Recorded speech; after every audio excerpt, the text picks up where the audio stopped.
Hi there, Dan from onlinebasscourses.com. Hope you're doing well. I'm going to show you the immense power of 3-note per string patterns in this lesson. So I guess the first major scale pattern a lot of people learn goes a bit like this. So I'm doing B flat major, and at the finger pattern I'm going 2, 4, 1, 2, 4, 1, 3, 4. So I'm going fret 6 to 8 on the E string, with fingers 2, 4. And then fingers 1, 2, 4 on frets 5, 6 and 8 on the A string. And then fingers 1, 3, 4 on frets 5, 7 and 8 on the D string.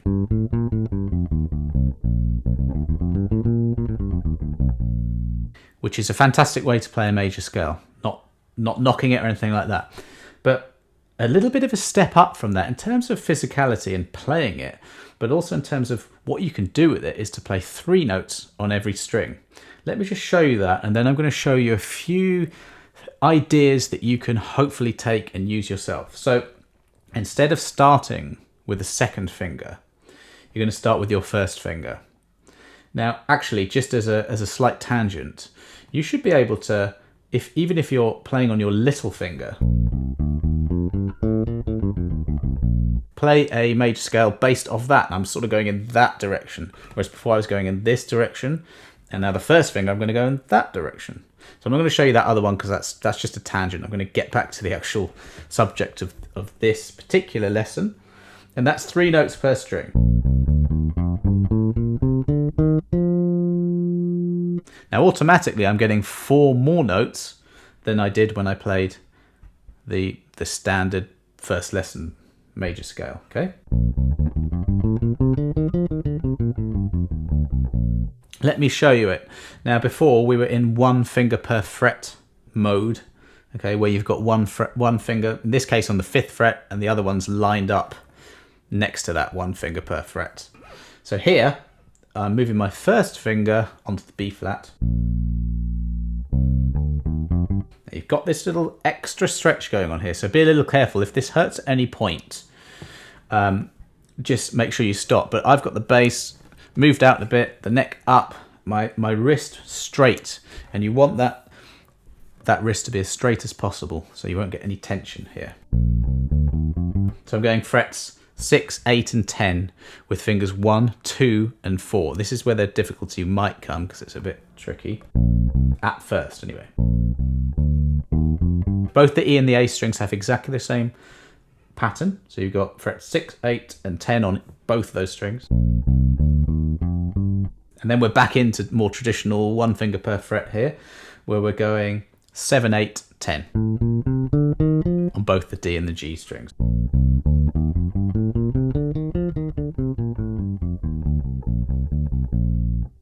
Now, technically, we're actually in 7th position of the bass. That means that your first finger is lining up at the 7th fret, 1 finger per fret, right? But it was your first finger that had to move in that direction, 1 fret, to get this pattern. So keep that in mind. It's just the first finger stretching out a bit. Keep those nice big gaps between those fingers to get this. Now, a few things that are easier if you've got 3 notes per string. Like, one is to play really much faster. Okay, so there's a technique called legato, which is, it just means smooth in Italian, and it's based on hammer-ons and pull-offs. So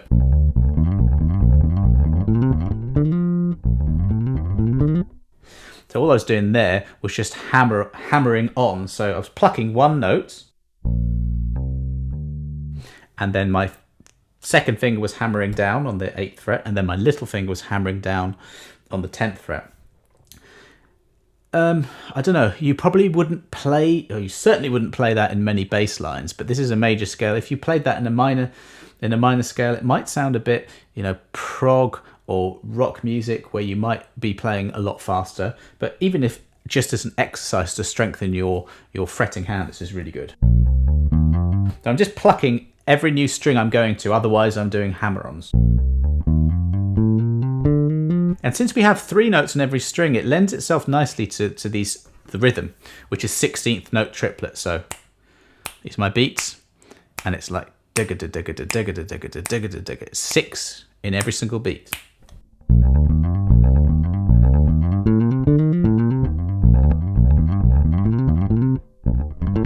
Now, if I were to pluck every single one of those notes,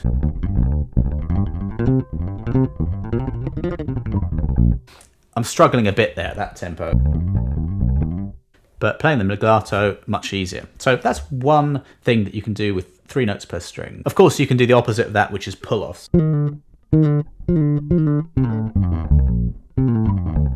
Much harder. I'm going from the last note I was playing there, and instead of hammering on, just pulling off. And that's to do with flicking the string with a finger down towards the floor, whilst keeping the other notes fretted.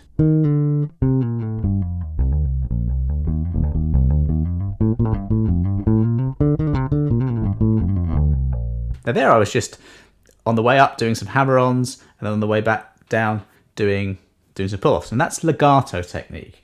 Really, really common when you're playing with 3 notes per string. Now that shape I've shown you is just one shape of many. In this case, your major scale's got 7 different notes in it. Now there I'd be struggling a bit, but on every single one of those notes you can start a new 3 note per string pattern. Here's the diagram. You can download that following a link below. But that just gives you all manner of ways to unlock the entire fretboard and play some of these ideas. Here's another really good thing you can do. I'm going to ignore the E and the A strings and just pretend my bass is just 2 strings, just the D and the G.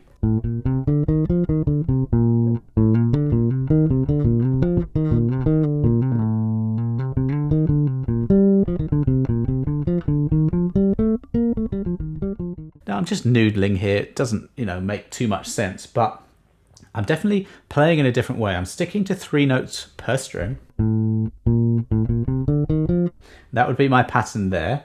So that's frets 7, 8, and 10 on both the D and the G. It's really convenient there that it's the same pattern on both strings. If you go to your first finger on the 8th fret, the B flat, again, exactly the same as the strings down there, the frets down there. So it's 8, 10, 12 on the D and the G. Again, convenient, both the same pattern. Go to the next note, so that's the 10th fret. Not convenient, it's not the same. A few different ways of fingering this. Let's go like this. We're going frets 10, 12, 13. I'll go fingers 1, 3, and 4. And then we've got 10, 12, 14 on the G string. I'm going fingers 1, 2, and 4.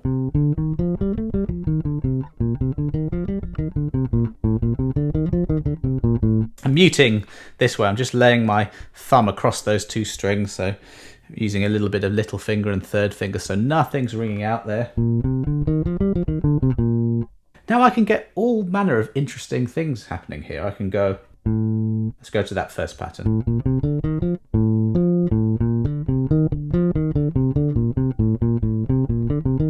Just go playing in thirds there, skipping out a note every time.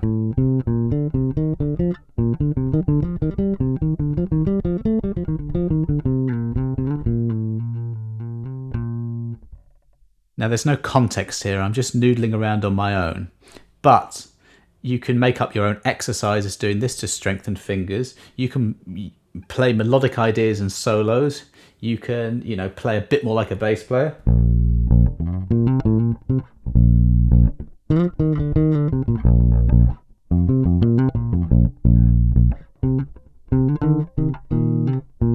A little bit busy, but I'm just making this up on the fly. Hopefully you're getting a few ideas of how you can use this yourself though. You can do... I'm just going in fourths this time, which happens to be that pattern where you've got...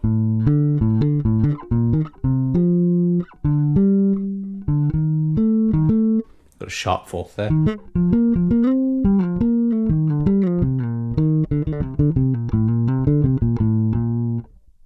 Now you can argue there I'm sort of breaking out this 3 note per string thing I'm showing you, but still an interesting thing you can do. So we have an extension of the fretboard from just a 1 octave major scale, so you have more notes to play with. you've got a slightly different way that you can play those notes, which might lend itself to a little bit more interesting playing or a different direction to what you're used to. And you've also got the push to move away from just one part of the fretboard. When you learn all these 3-note per string patterns across the entire neck, it really does unlock everything. I'm a really big fan of, in practice, when you're practicing, to play what you might actually encounter in real music and to play what sounds good. I've actually written a whole book of creative bass technique exercises that focus on just that. But what you could do is you could take some of these ideas, play in thirds, play in fourths. Now that's a really interesting challenge, to roll your finger as you're going there. You can play in sixths. And you see that as a pattern, because if you've got 3 notes per string, then the first and the last of that little 2-string pattern there it makes a sixth.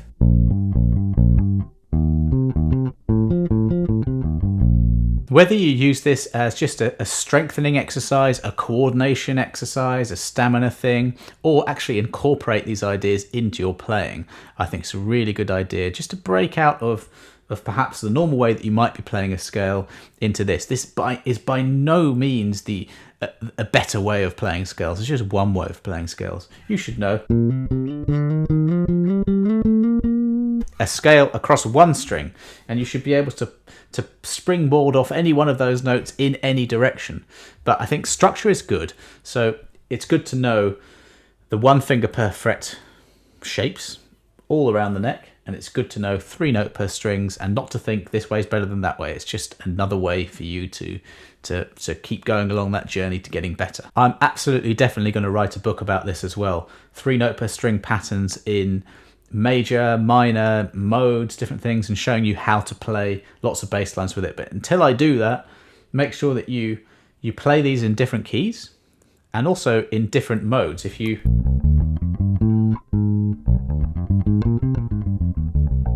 just flatten the 7th note of the shapes I've given you in this lesson, the 7th note, it becomes a Mixolydian mode.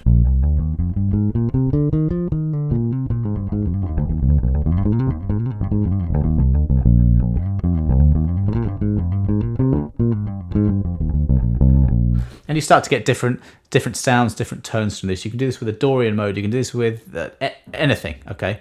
So once you've got this under your fingers, try to move to different scales and see how you get on with that. So I really hope you got something from that lesson. If you've got any questions, do leave a comment below and I'll get back to you. Please do subscribe to the channel. I do a lesson at least once a week, and I've got a blog over at onlinebasscourses.com with lots of lessons as well. So if you've got any suggestions, let me know. Thanks very much for watching. See you on the next video.